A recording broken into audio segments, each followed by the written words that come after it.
नमस्कार दोस्तों, आज हम आपको बताएंगे डायरेक्ट टैक्स विवाद से विश्वास स्कीम 2024 के बारे में, जो हाल ही में यूनियन बजट 2024-25 में घोषित की गई है। हाँ विकास जी, ये स्कीम सिर्फ टैक्स विवादों को खत्म करने के लिए नहीं, बल्कि हमारे टैक्स पेयर्स की पीस ऑफ माइंड को भी बरकरार रखने के लिए है। और कौन नहीं चाहता थोड़ा चैन, सही कहा ना? बिल्कुल वैष्णवी, तो चलिए शुरू करते हैं। फाइनेंस मिनिस्टर निर्मला सीतारमण जी ने इस स्कीम को इस उम्मीद से पेश किया है कि इससे इनकम टैक्स के पेंडिंग मामले कम होंगे और सरकार को समय पर रेवेन्यू मिलेगा। साथ ही ये स्कीम टैक्स पेयर के लिए समय और संसाधन दोनों की बचत करने वाली है।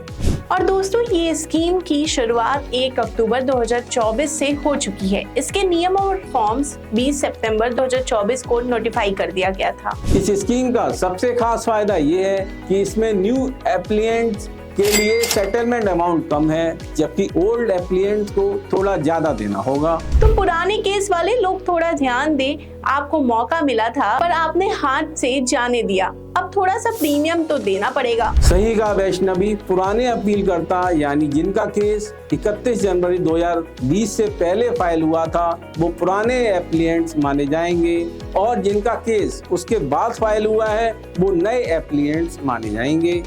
और पुराने एप्लिकेंट को 10% या 5% का एक्स्ट्रा देना पड़ेगा, क्योंकि उन्होंने 2020 के स्कीम में केस निपटाया नहीं था। अब जानते हैं ये स्कीम किन मामलों पर लागू होती है। इस स्कीम के तहत डिस्प्यूट का मतलब है वो अपील या केस जो किसी भी अपील फोरम जैसे supreme court, high court, ITAT या कमिश्नर अपील के सामने पेंडिंग हो।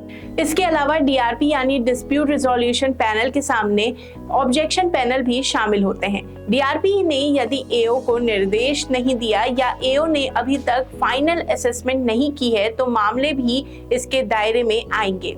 और अगर सेक्शन 264 के तहत कोई रिवीजन पेंडिंग है तो उसे भी इस स्कीम में निपटाया जा सकता है। अब बात करते हैं इस स्कीम के अंतर्गत कितना भुगतान करना होगा। अगर आपने डिक्लेरेशन 31 दिसंबर 2024 से पहले किया तो आपको कम भुगतान करना होगा। जी हाँ, अगर आप न्यू एप्लिएंट्स हैं तो सिर्फ डिस्प्यूट टैक्स देना होगा, लेकिन अगर 1 जनवरी 2025 के बाद करते हैं तो आपको डिस्प्यूट टैक्स के साथ 10% एक्स्ट्रा देना होगा। और पुराने एप्लिएंट के लिए थोड़ी महंगी है, पहले 10% एक्स्ट्रा और फिर 20% एक्स्ट्रा, यानी पुराना हिसाब अब और महंगा पड़ेगा। अगला मामला इंटरेस्ट, पेनल्टी या फीस से जुड़ा है, तो न्यू एप्लिएंट्स को 25% और ओल्ड एप्लिएंट्स को 30% देना होगा। लेकिन अगर आप डिक्लेरेशन 2025 में करते हैं तो ये बढ़कर 30 या 35% हो जाएगा। और सबसे बड़ा फायदा ये है कि इस स्कीम के तहत अगर आप टैक्स, पेनल्टी और इंटरेस्ट का भुगतान कर देते हैं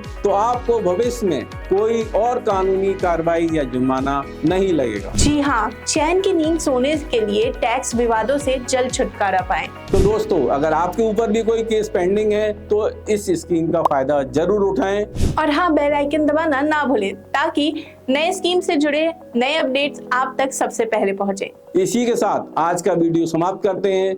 अगर आपको ये जानकारी पसंद आई हो तो लाइक और सब्सक्राइब जरूर करें।